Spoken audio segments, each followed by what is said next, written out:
Hey guys, this week I guess I had to carry my cell phone for the past the smartphone for the past couple weeks because of all the snow and ice, and I've just had so much going on. But I want to make a quick video, real quick, and I want to tell you something about what's going on. Um, Credit card delinquencies for high premium people like 750 and above, all the way up to about 850 credit score. Well, those high credit score people are now defaulting on the credit card loans. So it's like 109% default increase rate on the high premium lenders. Now, you might not think that means a lot, but that does mean a lot because right now I've always said, and if you've listened to me any time in the past, you know I've said this 1,000 times. Watch the credit cards. When the credit cards go, then you'll know the economy's about to go. And right now we've been playing this game where everything's been propped up on this high interest credit card economy that is just eating us up. Excuse me. That's just eating people up right now, and they're paying the credit card just be able to use the credit card, and they're just in this credit card, what they call the credit card slide, kind of like a credit card roller coaster. Well, the problem with this is that once they start losing the credit cards, usually the first things that go is usually the credit card, and then stuff like the motorcycle and the camper and stuff like that. So basically, the toys they come next, and then finally the car, and then finally the house. And right now, home delinquencies are up to 60%. And what all this is narrowing back to, what all this is coming down to, inflation and everything else. Trump got stuck with a lot of inflation. I mean, the price of gas has come down, rent's come down, everything else since Trump's been in office. And a lot of people don't know it. They just look at it now and say, "Well, this is getting higher, higher, higher." But there are some basic living essentials getting higher because of tariffs. But then there's also the bigger picture too, is that your rent's coming down, the rent is coming down, everything else is coming down, and they when Biden was in office, they basically give the power companies free access to be able to raise up the power bill anytime they please. So what this means is basically, this kind of does fall back on Biden, but it does fall a little on Trump too. So let's give him credit for that.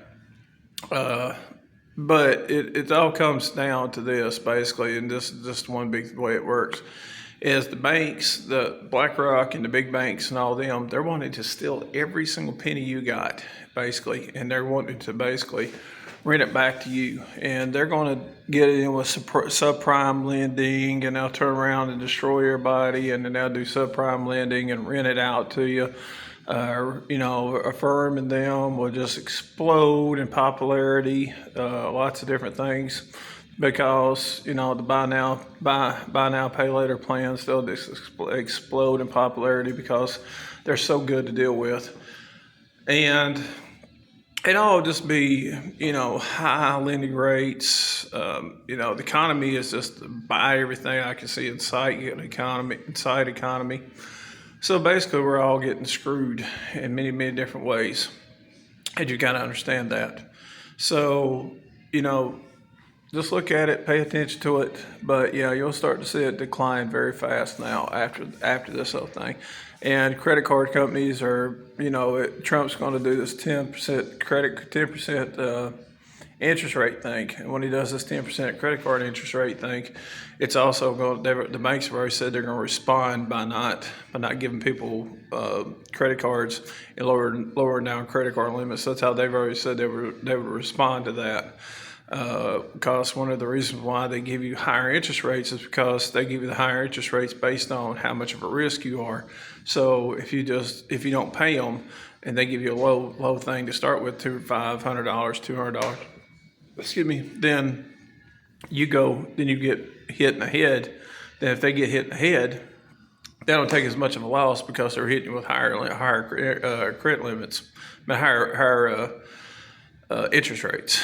So basically, what all this narrows down to is when you start seeing one go, I've always said keep an eye on the credit cards, because when you see that go, then you'll start seeing everything else go, because they won't be able to finance the basic essential things anymore. They won't be able to put them on credit cards, so they'll have to start buying that out of their pocket. And once they have to start buying it out of their pocket, then they won't be able to actually use that money to get that from the stuff where they get the credit from the credit cards. They won't be able to use that stuff to supplement their income. You know, like if you got a power bill, you can use a credit card. You can pay the power bill, but then you can use the credit card to buy the groceries and the gas this week. All right, you can pay the mortgage, but then you use the credit card to you know, buy the groceries and the gas and stuff like that this week. Or if you get behind on the power, or you're going to get behind on the power bill, you can use the credit card to pay the power bill. But they're not going to be able to have that supplemental there anymore either. So that's something else to take into consideration. And once this all goes down, it's just going to be a debt. It's just going to be a spiraling out of control thing, and it's going to start to happen real soon. And when big people like that's like 750 and 800 and 850 people start defaulting on credit cards, banks get scared. Another thing that's going to happen is they're just going to basically wipe out all the small regional banks. People like, you know, any kind of small bank, little small town banks. They'll pretty much try to wipe out all the smaller banks, the regional banks and stuff like that. All the big banks are the ones going to come out ahead. You know, Wells Fargo, Bank of America, Chase and all them, and Citi and the government to say, oh, they're too big to fail, so they'll bail them out while the little banks get totally destroyed. So you can either got one or two choices. You can put your money into a big bank, or you can put your money into a credit union, or you can just get your money out, put it in a sock drawer. And I think putting it in a credit union and putting it in a sock drawer is pretty much the two best things. But anyway, be good at it. Take it easy.